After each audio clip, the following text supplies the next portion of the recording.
Part 1. The Calm Before the Storm. Imagine the cold, windswept waters off the coast of Chile in late November 1914.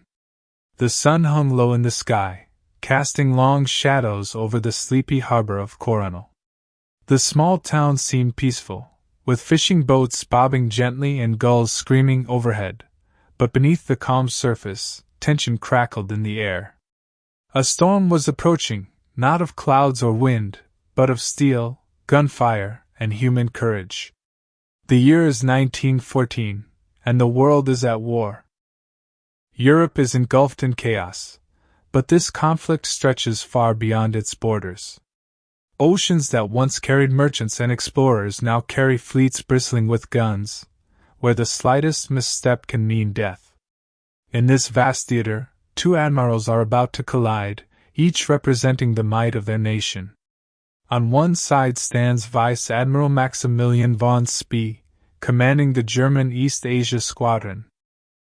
Spee is a man of calm demeanor, known for his tactical brilliance and cool-headed leadership.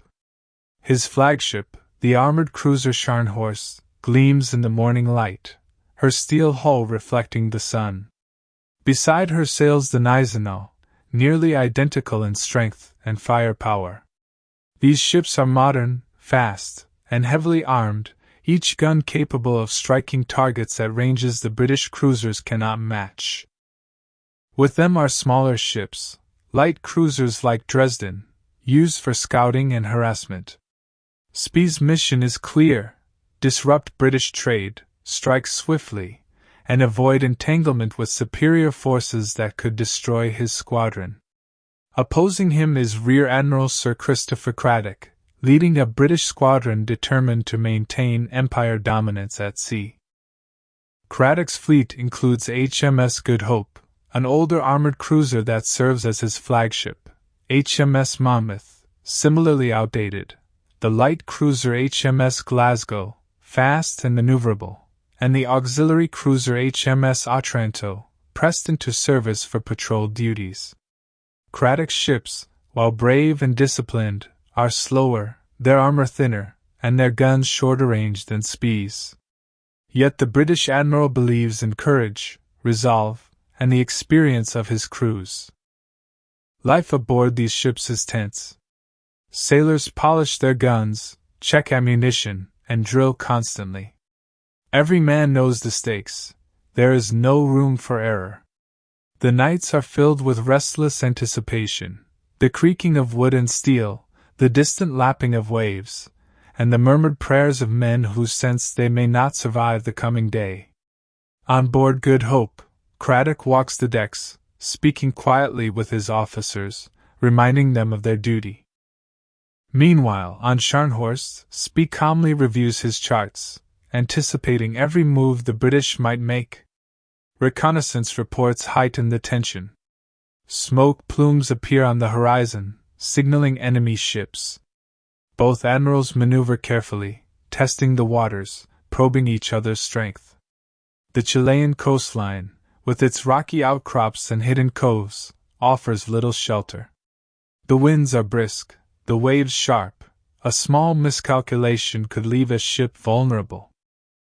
For the men aboard, the calm before the storm is almost unbearable. Conversations are sparse. Everyone senses the approaching clash. The sailors know that when the battle begins, it will not be like drills or maneuvers. They will face death at the hands of steel and fire.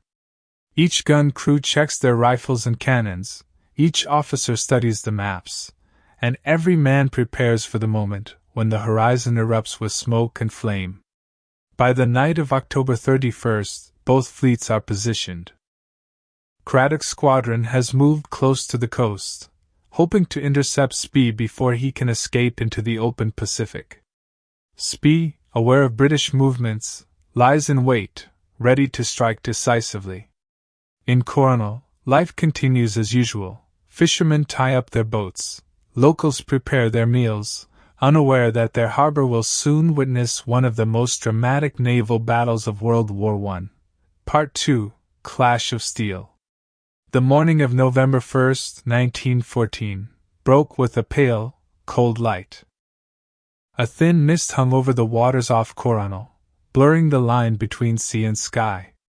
On the horizon, the first signs of the enemy appeared, dark silhouettes against the grey mist, smoke curling from funnels, revealing the presence of Spee's fleet. On HMS Glasgow, the fastest British ship in Craddock's squadron, lookouts strained their eyes through telescopes. "Enemy bearing 280 degrees, 3 large cruisers," shouted the officer of the watch. The report was relayed to Craddock on Good Hope, whose deck was alive with activity. Sailors ran to stations, adjusting ammunition, checking the angle of the guns, and securing loose equipment. Craddock's squadron formed a loose line, hoping to maximize firepower. HMS Good Hope led the line, her 9 2-inch guns aimed forward. HMS Monmouth, slower and less armored, struggled to keep formation. HMS Otranto and Glasgow moved ahead, scouting and attempting to protect the larger ships. Each crew knew the odds were against them. The Germans had the advantage in speed, range, and firepower. At 5:50 a.m., the first shots were fired. The air exploded with thunder as Scharnhorst and Gneisenau unleashed their 8 2-inch shells. Smoke and flame erupted along the British decks. On Good Hope, sailors were thrown to the deck as the first shells tore through the superstructure. Splinters of wood and metal flew in all directions. Fires broke out along the deck, smoke stinging the eyes of men already soaked with sweat and sea spray. Gun crews on the British ships scrambled. They returned fire, their 9 2-inch shells arcing toward the German cruisers.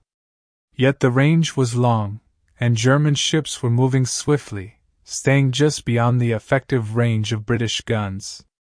Despite their courage, each salvo fell short or glanced harmlessly off the armored hulls of Scharnhorst and Gneisenau. Meanwhile, HMS Monmouth became a target for Spee's gunners. Her slower speed left her exposed.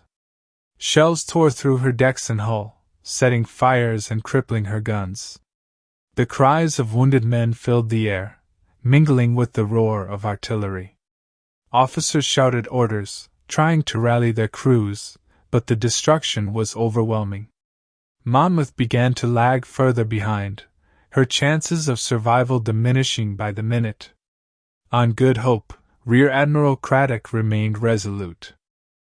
Standing on the bridge amidst smoke and flying debris, he issued calm, precise orders. "Steady the line! Return fire! Keep her moving!"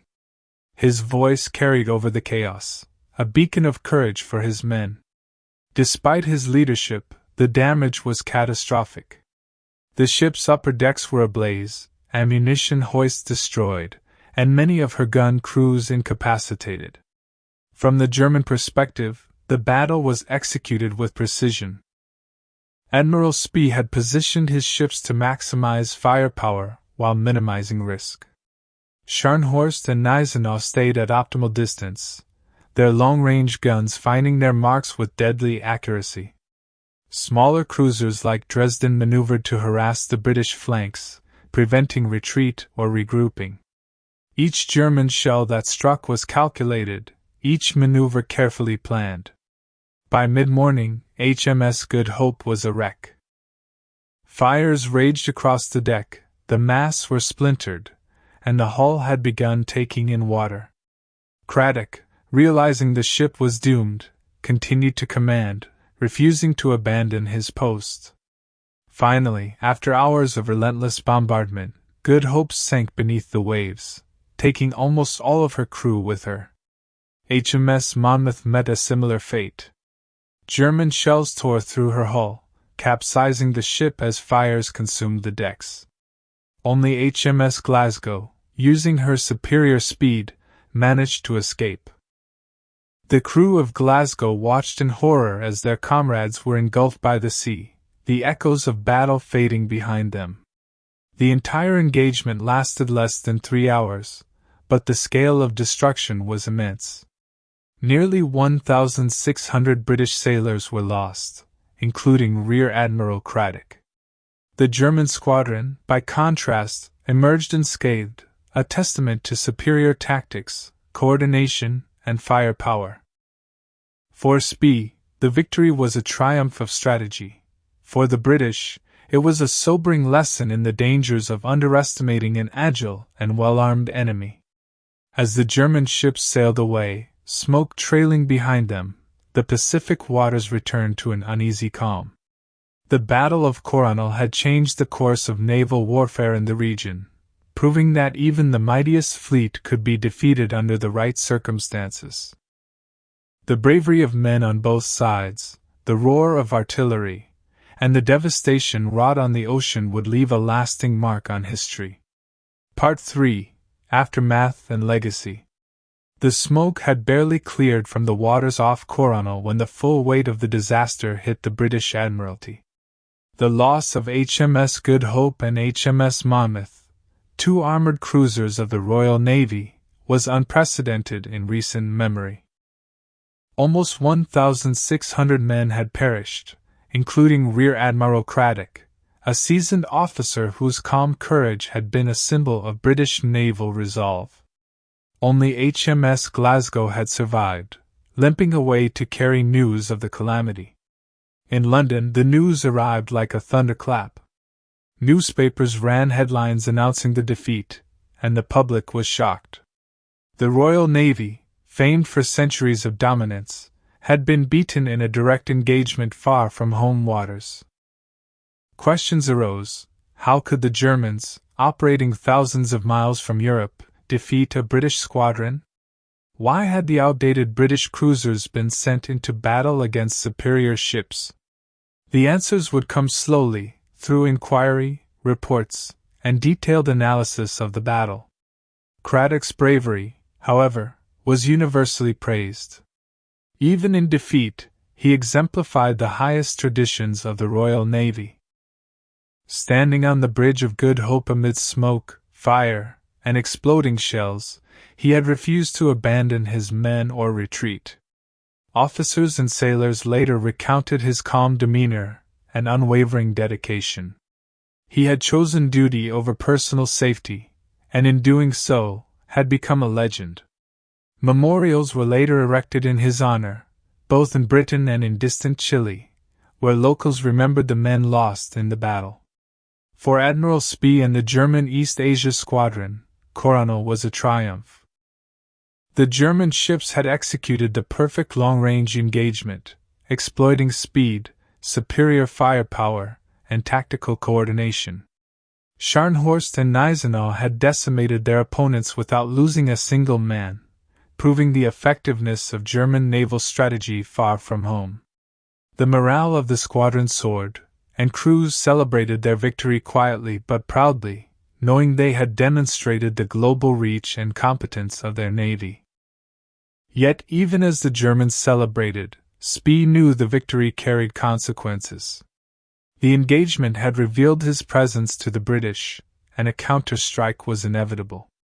The Admiralty dispatched the newly built battlecruisers HMS Invincible and HMS Inflexible to the South Atlantic, vessels far more powerful than anything Spee had encountered at Coronel.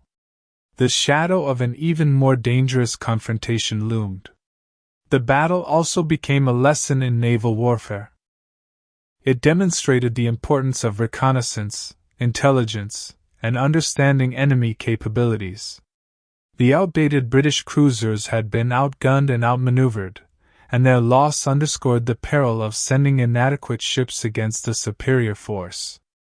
Naval tacticians studied the engagement for years afterward, analyzing Spee's use of long-range fire, positioning, and coordination of his ships. Coronel became a case study in the advantages of speed, firepower, and preparation in modern naval combat. For the sailors who survived, the memories of Coronel were haunting.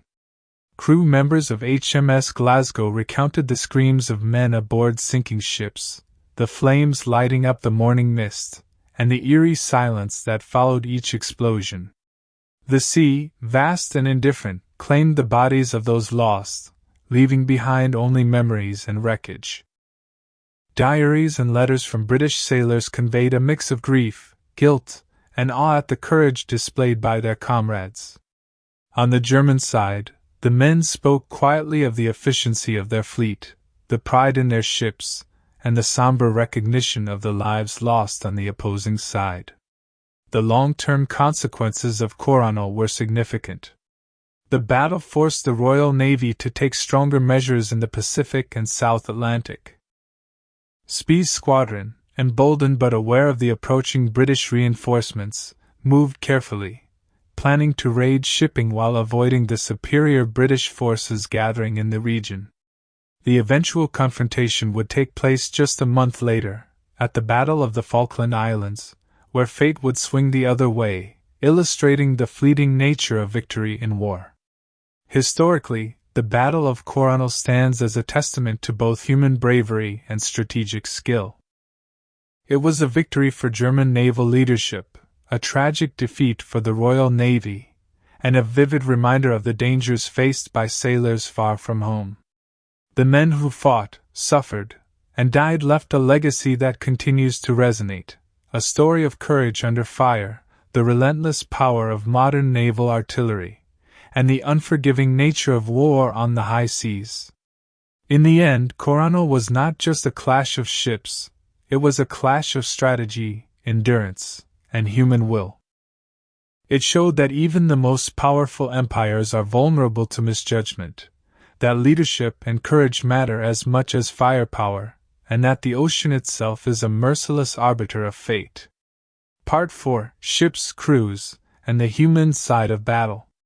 The sea at Coronel was a battlefield of steel and fire, but it was also a stage for human courage and desperation. Each ship had its own story, its own crew, and its own fate.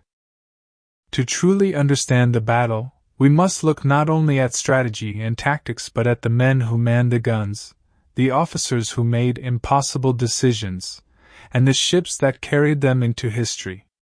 HMS Good Hope, Craddock's flagship, was a formidable vessel on paper. Launched in 1901, she was designed for speed and endurance, armed with 8 9.2-inch guns in single turrets and 16 6-inch guns. But by 1914, she was considered outdated, her armor insufficient against the newer German shells. The crew, however, was highly disciplined. Officers drilled tirelessly, gun crews practiced their aim, and sailors maintained the ship's systems. When the first German shells struck, chaos erupted. Officers tried to rally their men, while seamen fought fires and attempted to keep the guns operational. Amidst this confusion, Craddock stood on the bridge, issuing commands with calm authority, a beacon of courage for men facing overwhelming odds. HMS Monmouth, smaller and slower, faced a grim reality. Her armament, 14 6-inch guns, was no match for the German heavy cruisers. Yet the crew fought valiantly, trying to return fire, maneuver to avoid shells, and save their ship.